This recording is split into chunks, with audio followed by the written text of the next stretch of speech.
Bonjour et bienvenue dans ce 14e épisode du podcast Des livres pour cheminer.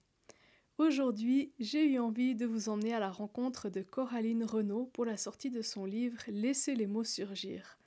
Vous allez découvrir que Coraline a une histoire assez particulière avec l'écriture, puisque très jeune on lui a fait comprendre qu'elle ne savait pas écrire, et en fait elle s'est complètement coupée de ce moyen d'expression, jusqu'au jour où les circonstances lui ont réouvert la porte de l'écriture, et je vais vous laisser découvrir comment dans ce podcast. Allez, c'est parti!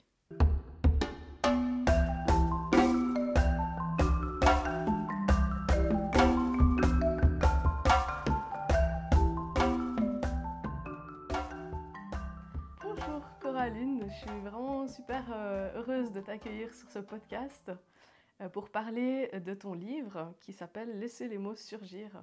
Mais avant qu'on parle de ton livre, est-ce que tu peux nous dire un peu qui tu es? Parce que je crois que tu as beaucoup de casquettes différentes. Donc, qu'est-ce que tu fais dans la vie à part écrire un livre? Bonjour Aline, ça me fait plaisir d'être là. Alors vraiment, merci de faire ce podcast. Alors moi, je crois que mon activité essentielle, c'est que je suis formatrice en éducation kinesthésique. Donc l'éducation kinesthésique, c'est vraiment l'idée de revenir dans son corps, en fait, de prendre soin de son corps, de son cœur et de son esprit, en fait, mais de passer par le corps pour revenir à soi. Donc d'éviter l'éparpillement lié au stress pour être bien centré. Ok. Donc ça, c'est mon activité principale qui fait que j'enseigne, en fait, ça s'appelle le Brain Gym. Et j'enseigne aussi son penchant qui est le crayonnage en miroir. Ok, ouais. Qui est l'idée comme c'est en miroir, en fait, c'est de peindre, crayonner avec les deux mains. D'accord. Donc c'est vraiment utiliser les outils artistiques à deux mains pour revenir à soi. Ouais. Ok. Et qu'est-ce que ça fait de particulier d'utiliser les deux mains à la fois? Alors, la première chose que ça fait, c'est que tu es obligé d'être hyper présente à ce que tu fais parce qu'on a toutes et tous une main dominante, en fait, où on a l'habitude, que ce soit écrire ou dessiner. Et le fait d'avoir les deux mains qu'on utilise ensemble, on est obligé d'être là parce que la deuxième, elle fait un peu ce qu'elle a envie, qui est justement l'idée, et en fait, c'est qu'elle nous amène autre chose que ce qu'on a l'habitude. Donc, si on n'est pas présent, tout de suite, ça ne va pas comme on imaginait. Ok. Donc ça nous permet de nous recentrer. Et justement, cette main qu'on n'a pas l'habitude, elle va nous amener un peu l'inattendu. Donc c'est ça que j'aime bien. Puis en même temps, comme c'est crayonné, justement le terme crayonné, on ne fait pas de l'art, on s'amuse. Et puis on y va, quoi. Puis après, il y a des résultats, mais c'est souvent chouette et surprenant, les résultats. Donc, ouais. Ok, super intéressant. C'est original. Ouais, clair. Mais ouais, vraiment des chouettes moments. Je fais ça surtout en atelier. Ok. Donc ça, c'est tes casquettes principales. Oui. Et tu as d'autres activités? Alors, je suis maman, donc ça, c'est aussi une activité qui prend pas mal de temps. Mais ouais, absolument. Le crayonnage aide à se recentrer par moments quand c'est compliqué. Voilà. Sinon, ouais, avec ce centre de formation, on a créé un centre de formation avec une collègue où on propose toutes ces formations-là. Ouais. Ok. Et donc, on se voit aujourd'hui parce que tu as écrit un livre, mais j'aimerais qu'on revienne un petit peu sur ton expérience avec l'écriture. Parce que si j'ai bien compris, tu as été un petit peu traumatisée au sujet de l'écriture dans ta vie et c'était pas du tout évident pour toi qu'un jour tu allais écrire un livre. Donc, est-ce que tu peux nous raconter un peu cette histoire avec l'écriture? Alors, c'était même pas imaginable d'écrire un livre. Même écrire un texte, c'était jamais ça aurait jamais été... Enfin, non, ça faisait pas partie, en fait, du champ des possibles, de mon imaginaire. Moi, je sais pas, j'ai des souvenirs... Déjà, à l'école, quand on devait écrire, qu'on me disait que mon style, il était lourd, que c'était redondant, que... voilà, enfin, fallait s'accrocher. En plus, l'orthographe, ça n'a jamais été mon truc.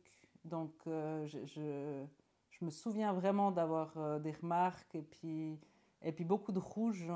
Donc, et qu'on me disait, Mais c'est simple, l'orthographe. Il suffit de lire des livres et puis tu vas avoir l'orthographe. Et puis moi, je lis beaucoup et j'avais jamais l'orthographe qui venait. Et je me disais, ben, je dois faire quelque chose de faux, je dois pas savoir. Enfin, donc en fait, comme je savais pas écrire l'orthographe, j'imaginais pas que je pouvais écrire. Puis en plus, on m'avait dit que je savais pas, enfin, que c'était trop lourd. Mais puis après, la suite de mon expérience de l'écriture, c'était un peu genre les lettres officielles. Enfin, les choses, on est obligé de faire les lettres. Ouais. Et puis ça, en fait, il y a des codes. Si tu les connais pas, t'es perdu. Donc, j'y arrivais jamais. Donc, je me suis dit, bah, écrire, en fait, c'est trop dur. Donc, après, c'est sorti de ma vie, l'écriture. Donc, j'ai même pas imaginé, en fait. Donc, d'où une surprise totale d'arriver maintenant, à mon âge, d'écrire. Alors, qu'est-ce qui a fait ce déclic? Comment est-ce que tu es revenue à l'écriture? Alors, ce qu'a fait le premier déclic, là, c'était justement une formation de storytelling où moi, j'ai toujours adoré. Enfin, j'adore quand on nous raconte des histoires pour nous parler de quelque chose. Et puis, je trouve toujours passionnant. Puis là, j'ai compris que ça serait bien de suivre un peu une formation juste pour comprendre le sens global de comment on raconte une histoire, en fait. Parce que des fois, ça m'arrive où je vais pas dans le bon sens. Et puis, Ouais. Et puis là, moi, j'y allais pour apprendre un peu la maniclette. Et puis, elle nous propose des exercices d'écriture, en fait, parce qu'elle fait ça, c'est avec Laura Nathalie. Elle fait ça vraiment, elle, en lien avec l'écriture. Puis je me suis dit, bon, allez, répondons à ces questions, jouons un peu au jeu. Puis je me suis pris au jeu aussi, parce qu'elle, c'est la première fois que j'entendais, ben, en fait, écrivez, même si c'est n'importe quoi, enfin, juste écrivez. Et puis après, vous regardez, enfin, on s'en fiche. Puis là, tout d'un coup, ça m'a, genre, donné une autorisation que je savais même pas qu'existait, en fait. Parce que pour moi, si on écrivait, il fallait écrire juste tout de suite. Et puis là, je me suis pris au jeu d'écrire, et puis j'ai trouvé rigolo, en fait. Je crois que c'est parce que c'est tout d'un coup devenu rigolo. C'était plus sérieux comme à l'école ou des lettres officielles, ou c'est pour toi en fait, écrire pour toi. Oui, c'était ça. C'était vraiment sortir de ce côté sérieux. Et puis là, alors tout d'un coup, à un moment, c'est presque physiquement où c'est devenu un besoin. Waouh, c'est un grand changement. Ah, c'était énorme, parce qu'en fait, ce qui s'est passé, c'est que ça me réveillait la nuit. Les premiers temps, ça me réveillait toutes les nuits. Où tu avais besoin d'écrire, tu te levais, tu te réveillais en te disant j'ai besoin d'écrire. Ok. Wow. Et ce qui s'est passé, c'est qu'alors, au début, j'ai pas tout de suite compris. Après, quand j'ai compris, bah, j'avais mon ordi finalement pas très loin. Et puis toutes les nuits, j'écrivais un texte d'une page ou 2 pages. Et après, je pouvais me rendormir. Ok, ouais. Et ça a duré 1 mois. Alors déjà, j'ai des textes que je gardais que pour moi, où j'ai un petit peu partagé, mais très peu. Mais le peu que j'ai partagé, ça touchait les gens autour de moi. J'étais surpris. Enfin, je m'attendais pas du tout à ça. Déjà, c'était un énorme pas de partager. Puis après, au bout d'un mois, j'ai dit, bon, ok, j'ai besoin d'écrire. Il y a quelque chose qui a envie de sortir de moi. Mais ça va pas pouvoir le faire. Enfin, je peux pas me réveiller toutes les nuits. C'est épuisant de se réveiller toutes les nuits. C'est clair, c'est clair. D'avoir son cycle coupé comme ça et tout ça. Donc, j'ai dit, bon, il faut que je trouve un autre moyen. Parce que, voilà, il a fallu que j'apprenne à apprivoiser ça pour que je décide, enfin, que je choisisse, en fait, d'écrire la journée. Que j'accepte, en fait. Parce qu'au début, on se dit, c'est une nuit, c'est 2 nuits. Puis après, ben, dire, ben non, en fait, ça va faire partie de ma vie. Donc, comment je fais pour que ça se passe bien? Que j'arrête de faire... C'est un peu comme le bébé, tu sais, qui dort le jour puis pas la nuit. Bien, à un moment, il faut lui faire comprendre qu'en fait, non, c'est le jour qu'on vit et puis la nuit qu'on dort. Donc moi, c'est le jour que j'écris. Puis ça m'a bien aidé. Après, quand j'écrivais régulièrement, après, j'ai pu retrouver un peu ma... Est-ce que écrire la nuit, c'était un peu écrire caché, quoi? Écrire, tu vois, sans avoir complètement l'autorisation? Alors, ouais, enfin, c'était... pas forcément. Ouais, je comprends ce que tu veux dire. C'était mon moment à moi, ouais. Il y avait ce côté aussi intime de la nuit, tu sais, où c'est un peu un cocon comme ça, qui est sécurisant. D'ailleurs, j'ai quand même des heures où je peux écrire. Quand il fait grand jour en plein soleil, je ne vais pas forcément réussir à écrire. D'accord. Il faut quand même qu'il y ait un peu un côté protégé. Je sais pas comment dire. Ouais, une certaine ambiance. Ouais. Ouais, d'accord. Donc ça c'est resté. Ouais. Et donc dans les premiers temps, tu as écrit des textes comme ça pour toi,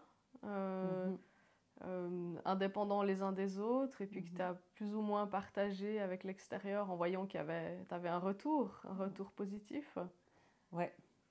Et ouais. Ouais, un retour très ému surtout. Enfin, alors je me retrouvais à écrire des choses un peu du quotidien, un peu de ce que je traversais.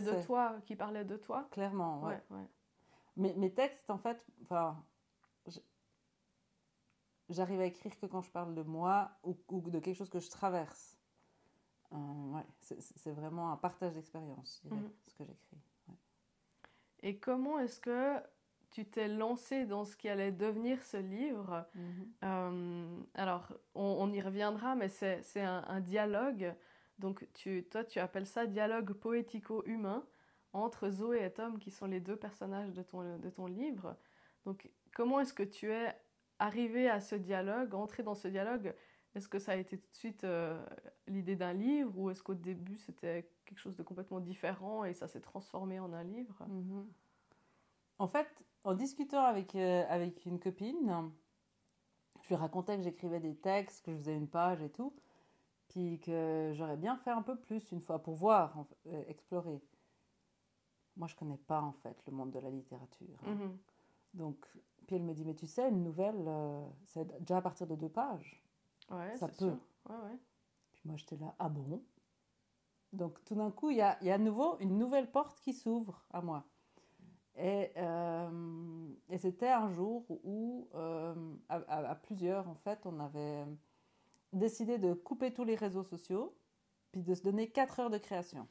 Puis de voir qu'est-ce qui vient, qu'est-ce qu'on voulait. Puis moi, je me dis, je vais faire 4 heures d'écriture. On verra bien. J'avais jamais fait ça 4 heures comme ça.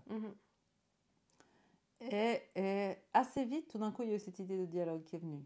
C'était assez clair que j'allais faire un dialogue. Je ne savais pas comment, enfin... Après, les personnages, tout d'un coup, ont débarqué, ces 2 personnages, et puis je me suis dit, allons-y.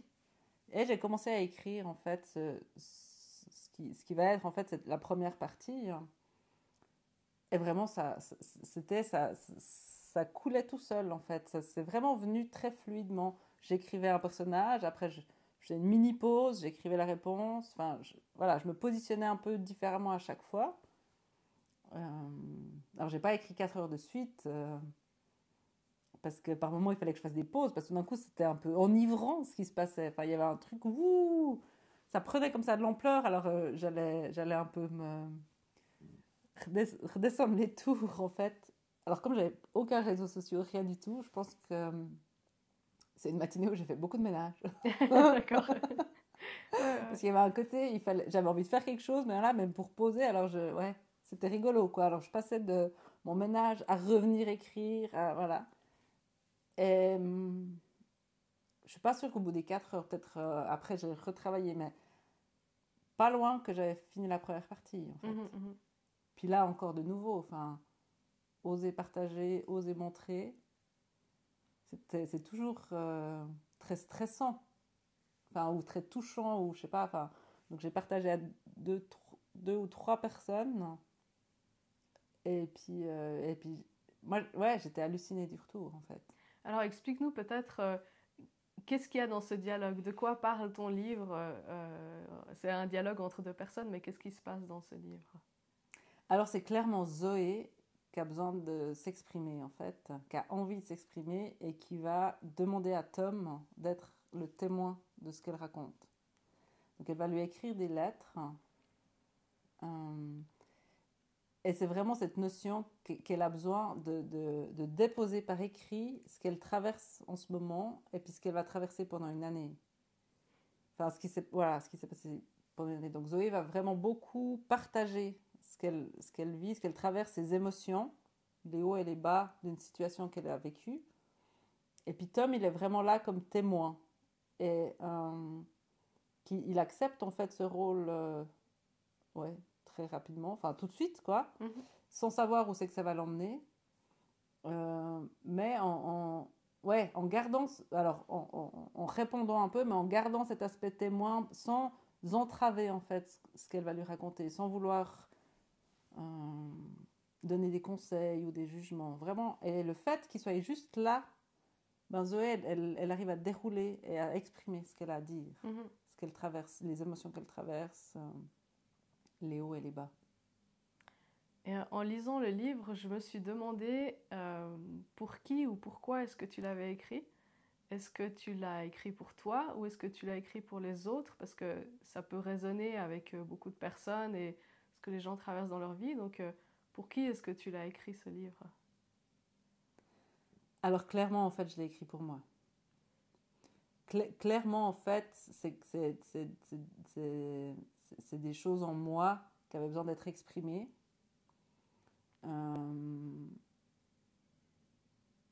Alors, je ne veux pas dire que j'ai vécu cette année comme ça du tout. C'est pas complètement, c'est pas autobiographique. Il y a des pointes, il y a des choses auxquelles je m'identifie, mais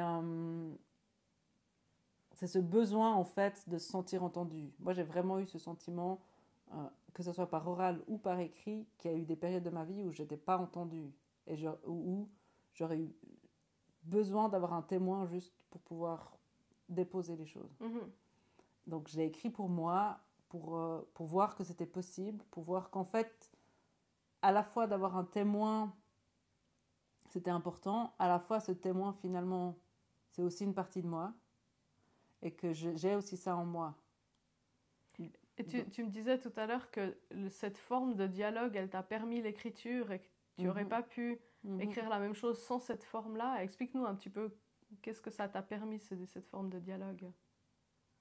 Alors je pense qu'au début du livre, par exemple, on voit que Zoé, elle avance pas à pas, mais le fait que Tom valide ce qu'elle dit lui permet de continuer.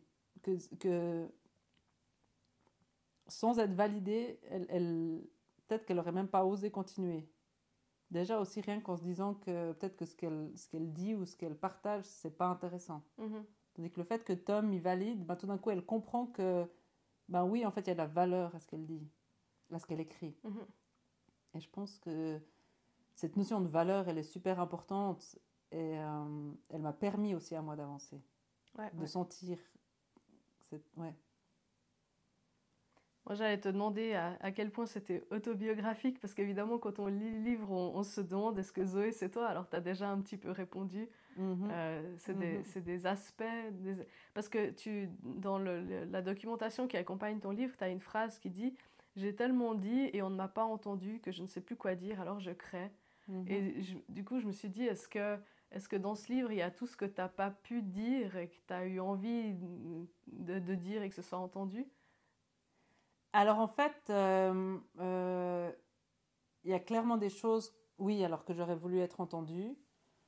Entre autres, je pense que la première partie, il y a clairement un peu mon cheminement aussi face à l'écriture, face à l'importance de l'écriture et d'être lu en fait, que j'avais pas réalisé. Enfin, autant c'est génial d'écrire, autant le fait d'être lu et d'avoir des retours ou de sentir en tout cas qu'il y a un écho qui se fait, ça c'est quelque chose, c'est vrai que moi j'ai beaucoup souffert de ne pas me sentir entendue. Ouais. Après,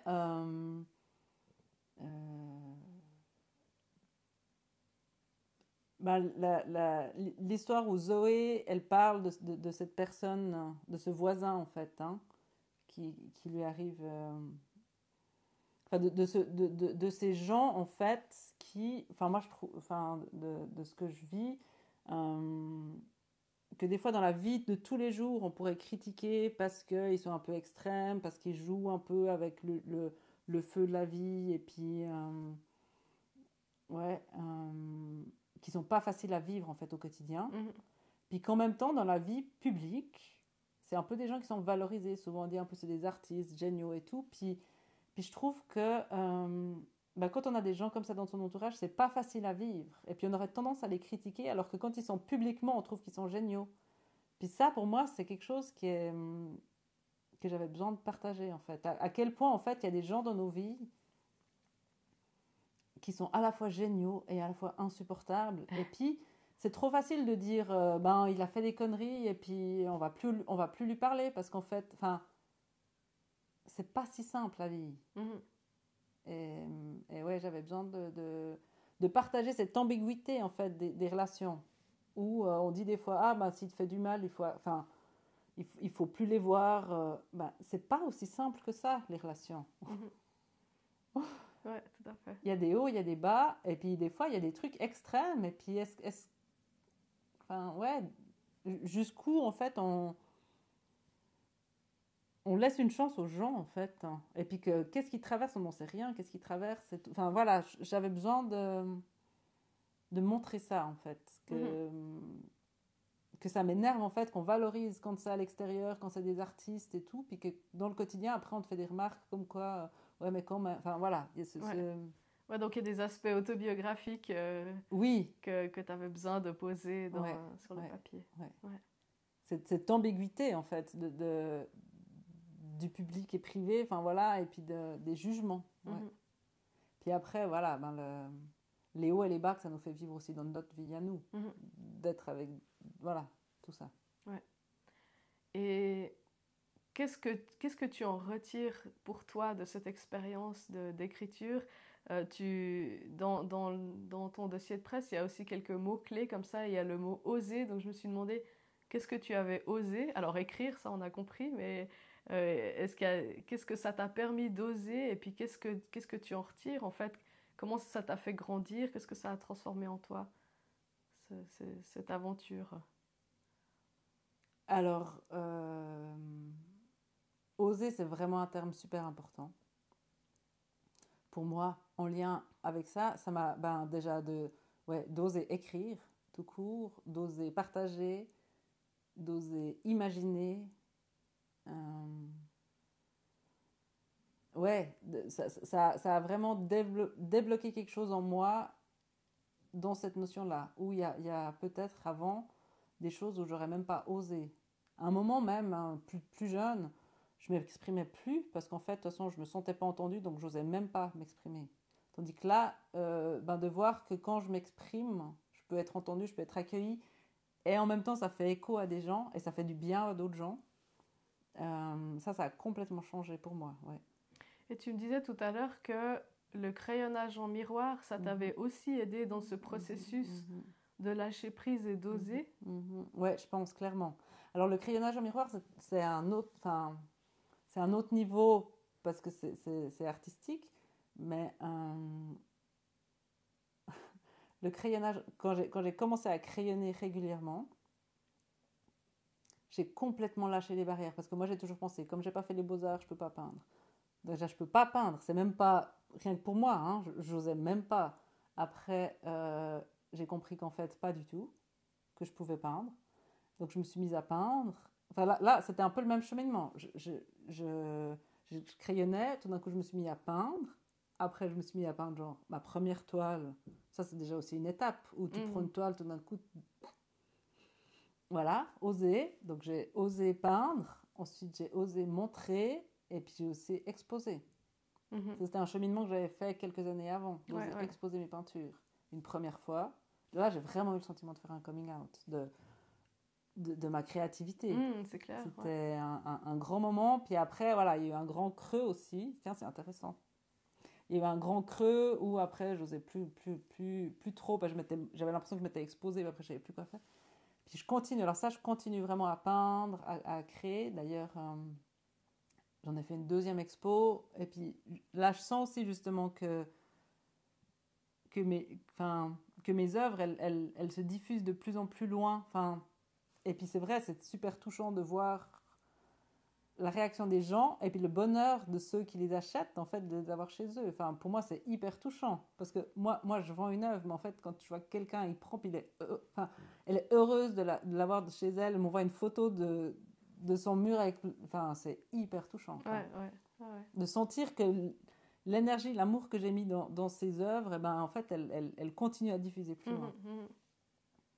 Donc ça m'a ouvert à la peinture. Et je pense que justement après, une fois que je me suis sentie en sécurité de peindre, tout d'un coup, ça m'a aussi ouvert à écrire.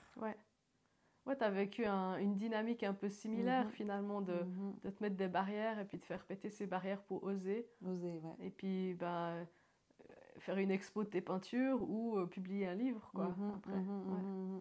C'est clair. Alors vraiment, ouais. Bah, je pense qu'après, entre l'écriture, enfin, tu vois, moi, je continue à crayonner, je crayonne régulièrement. Et bah, peut-être qu'à des moments où ça coinçait l'écriture, après, j'allais crayonner un peu. Enfin, tu vois, ça libère, en fait, des carcans. Parce que en crayonnant, en fait,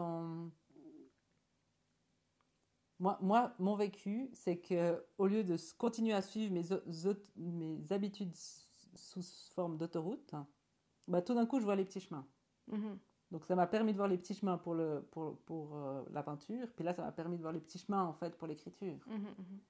Mhm. Mais ce qui est génial avec le crayonnage en fait, c'est que ça nous ouvre à des petits chemins, mais on ne sait pas lesquels. Ok, on se laisse surprendre. Complètement. Ouais. Et puis chacun, ça va être autre chose. Je pense que mes premiers petits chemins de crayonnage, moi, c'était de pouvoir imaginer que la journée, elle ne sera pas comme j'ai prévu. Ok. Et d'être ouverte à ça. Que l'imprévu qui vient dans ma vie, en fait, maintenant, je l'accueille. Tandis qu'à l'époque, c'était pas aussi fluide que ça. Finalement, c'est un chemin de libération intérieure, tout ça, que ce Mhm. soit le côté Mhm. artistique peinture ou artistique écriture aussi, finalement, c'est aussi de l'art. Ouais. Oui, puis après, ben, tu vois, alors déjà, il y a écrire le livre. Ça, c'est une aventure. Enfin, je veux dire, on en a parlé et tout. Mhm. Mais après, il y a l'étape d'après de, OK, qu'est-ce que j'en fais? Est-ce que je publie pas? Ouais, justement, je voulais te demander, parce que ton livre, il est sorti en auto-édition, est-ce que c'est un choix? Est-ce que tu as essayé autre chose? Mhm, Parce que c'est très compliqué de publier un livre mhm, actuellement. mhm. Et donc, quelle est ton expérience avec ça? Une fois que j'ai décidé que j'allais publier, pour moi, c'était évident que ça serait que j'allais essayer de le faire publier par une maison d'édition. Je voyais pas du tout d'autre chemin. C'est de nouveau, toi, l'autoroute. Je ne voyais que l'autoroute, quoi. Et en même temps, je me disais, moi, je connais rien. Donc après, j'ai un petit peu fait des recherches. J'ai envoyé mon manuscrit à pas mal de maisons d'édition. Mais c'est vrai que il y a une notion de poésie, il y a une notion de dialogue, il n'est pas tout à fait bien...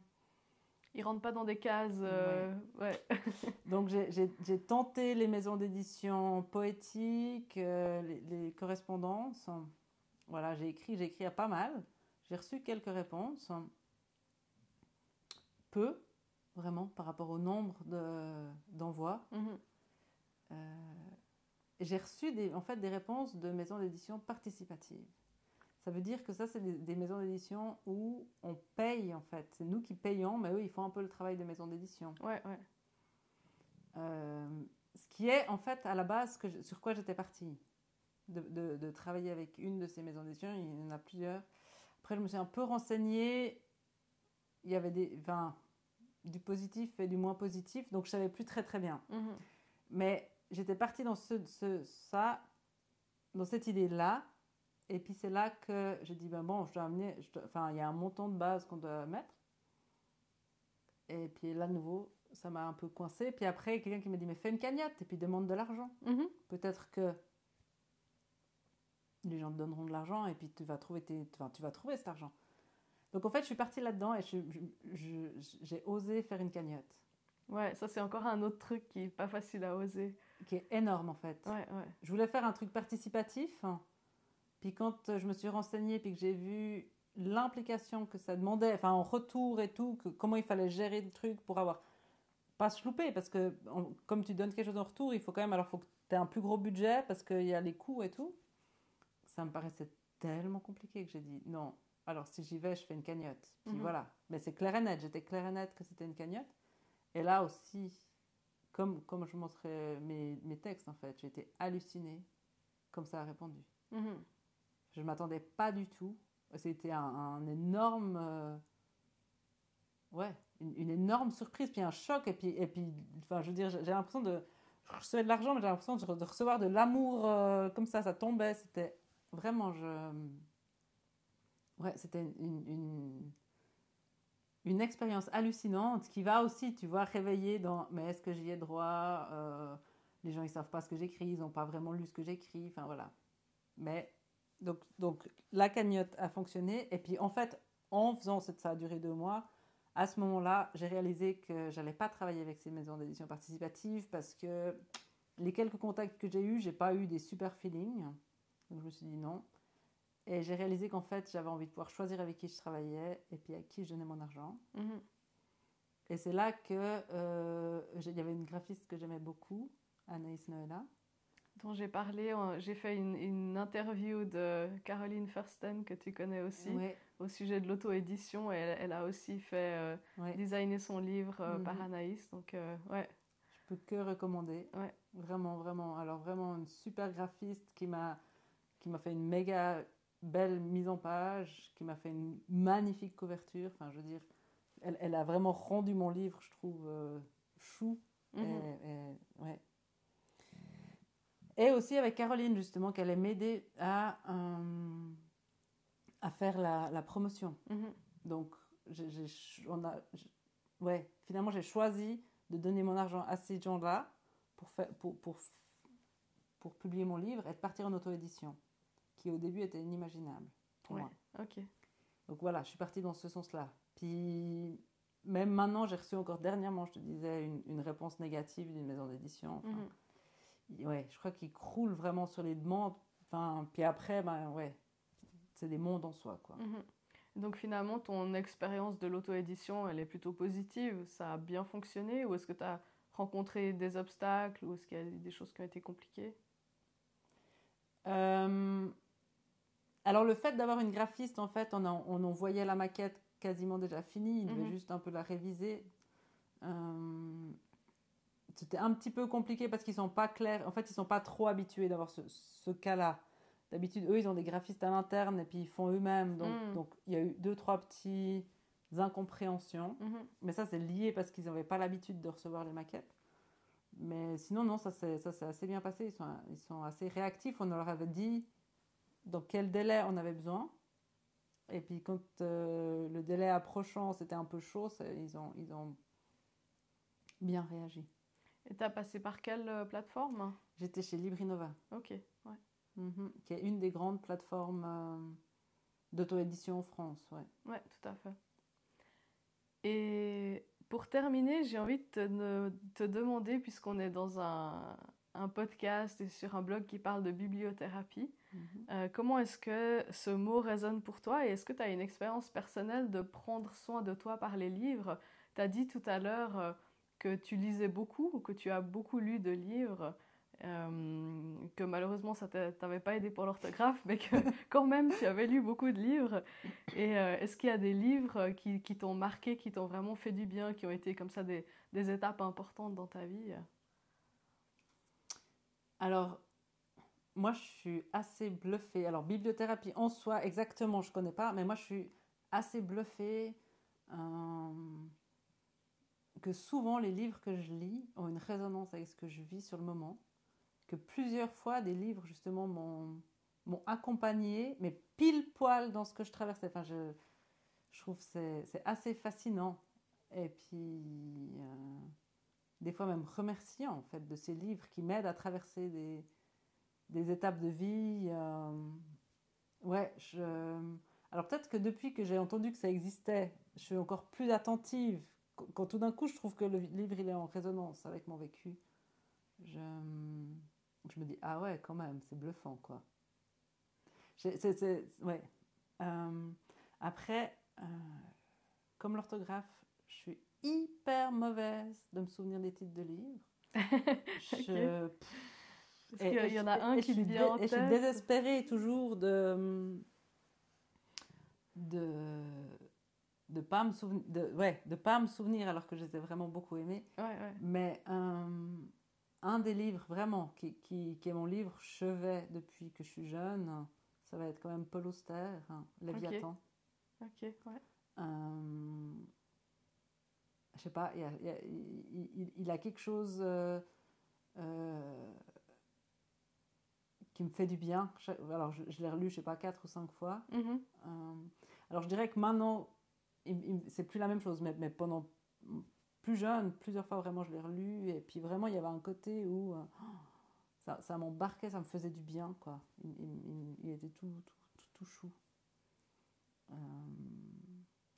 Après, il y a des livres, mais malheureusement, je me souviens plus du tout. C'était une trilogie où c'était toute une histoire d'une famille couturière où il y avait plein d'histoires avec ça. Alors moi, j'ai fait des études de couture. Oui, c'est ce que j'allais dire, c'est ton premier métier. Ouais. Et en fait, d'avoir lu cette trilogie qui se passe sur plusieurs générations d'une maison de couture, c'est comme s'il y avait guéri quelque chose parce que j'ai pas pu continuer. Ça n'a pas été mon métier. Voilà. Alors que jeune, j'étais sûre que je deviendrais couturière. Ok. Donc, ça m'a aidé à, comme si donner pouvoir boucler une boucle. Ouais, tout à fait. De quelque chose que moi, je n'avais pas vécu, mais j'ai pu le vivre un peu à travers ce livre, aussi en voyant les devant, les derrière. Donc, ouais, ça c'est ça c'est une chouette expérience. Ouais. Ou des fois des livres, ça m'arrive aussi justement des fois de lire des livres un peu, je sais pas si on peut dire sentimental ou comme ça, mais qui m'aident des fois aussi à me libérer d'émotions que je vois même pas que j'arrive pas à libérer. Mais ça, c'est quelque chose de super important parce que quand on regarde les mécanismes qu'il y a derrière la bibliothérapie, il y a un côté catharsis hyper important d'expression des émotions, en fait, de manière sécurisante par rapport à l'expérience de ces mêmes émotions dans la vraie vie. On peut les vivre comme ça à travers des personnages et ça, c'est un des bienfaits majeurs, en fait, qui sont mentionnés dans la bibliothérapie. Ah ouais, c'est clair. Alors, je pense que j'ai pu traverser des trucs grâce au livre. Ouais, c'est clair. En fait, la lecture, principalement de fiction, ça agit comme une sorte de réalité virtuelle dans laquelle on peut vivre les choses. Et en fait, notre cerveau, il ne fait pas la différence entre vivre ces choses à travers des personnages dans un récit ou les vivre dans la vraie vie. Pour notre cerveau et notre corps, l'expérience, elle est la même chimiquement, tu vois, de ce qui se passe dans notre être, c'est la même chose. Donc en fait, ça permet de vivre des choses en mode réalité virtuelle qui serait trop difficile à vivre dans la vraie vie ou qu'on n'aurait pas l'occasion de vivre dans la vraie vie. Donc ça, c'est quelque chose de très précieux. Par contre, alors, il y a toute une série de livres que moi, je peux plus lire maintenant. Tout ce qui est polar et tout, c'est plus possible. Ah ouais, c'est possible, ouais. Parce que, d'autant plus que j'aime bien lire le soir, après, je dors pas. Ouais. Non, mais ça, je te comprends. Moi, je lis pas non plus. C'est hyper frustrant parce que j'aime bien ce côté intrigue et tout. Puis dès que c'est trop violent, c'est fini. J'en fais des cauchemars alors. Donc je vois bien le truc où... C'est comme pour de vrai. Ouais. En tout cas, pour mon corps, c'est comme pour de vrai, ouais. Écoute, est-ce que tu aurais encore une chose que tu as envie de dire pour clore ce moment ? Je trouve hyper intéressant ce que tu viens de dire avec la bibliothérapie, en fait. Parce que plusieurs retours que j'ai eus en lien avec mon livre, c'est que ça les a recontactés avec leurs émotions, avec une manière d'expression. Ce côté un peu... retrouver un peu des paillettes comme ça. Et puis j'avais jamais fait ce lien qu'on vient de faire avec la bibliothérapie. Enfin, le fait que de lire le voyage de Zoé et puis comme elle exprime ce qu'elle vit permet peut-être à d'autres personnes de retrouver cette sensation et de revenir en fait à leurs émotions. Et de s'auto-exprimer des choses à l'intérieur pour eux-mêmes avant peut-être de les exprimer à l'extérieur. Magnifique. Écoute, alors, comment est-ce qu'on peut se procurer ton livre si on a écouté ce podcast avec enthousiasme et qu'on se dit j'ai envie de lire ce dialogue poético-humain entre Zoé et Tom? Oui, alors l'endroit principal pour le trouver, c'est sur mon site, donc coralune.art. Là, on peut le trouver. Ça, c'est clair et net qu'il y est. Après, sur le site de Librinova, il est aussi en vente. D'accord. C'est en ligne, c'est quand même les plus sûrs. Il est un petit peu, il est parsemé dans des librairies en Suisse romande, mais voilà, c'est ponctuel par endroits. Ouais, donc ton site coralune.art, on mettra le lien dans l'article. Et puis, tes différentes activités, on peut les retrouver sur les réseaux sociaux si on a envie d'aller voir ce que tu fais, le crayonnage en miroir et ces diverses choses. Alors pour le crayonnage en miroir, On peut voir soit sur... parce que moi, c'est coraline.art un peu partout sur les réseaux sociaux. Ok, tu es sur Instagram et Instagram et Facebook. Facebook. Ouais. Et sinon, c'est sous notre centre de formation qui est Sève Créatrice. D'accord, on mettra le lien aussi. Voilà. Là, c'est spécifique aux formations crayonnage. Ouais. Super. Eh ben, merci beaucoup Coraline pour ce moment de partage autour de ton livre. Je trouve ça toujours passionnant en fait quand j'ai lu un livre, d'entendre toute l'histoire qu'il y a derrière en fait. Je trouve que ça enrichit encore plus l'expérience de la lecture. Donc merci d'avoir partagé tout ça avec nous. Et puis à tout bientôt. Merci beaucoup Aline pour ce moment. Avec plaisir. À bientôt.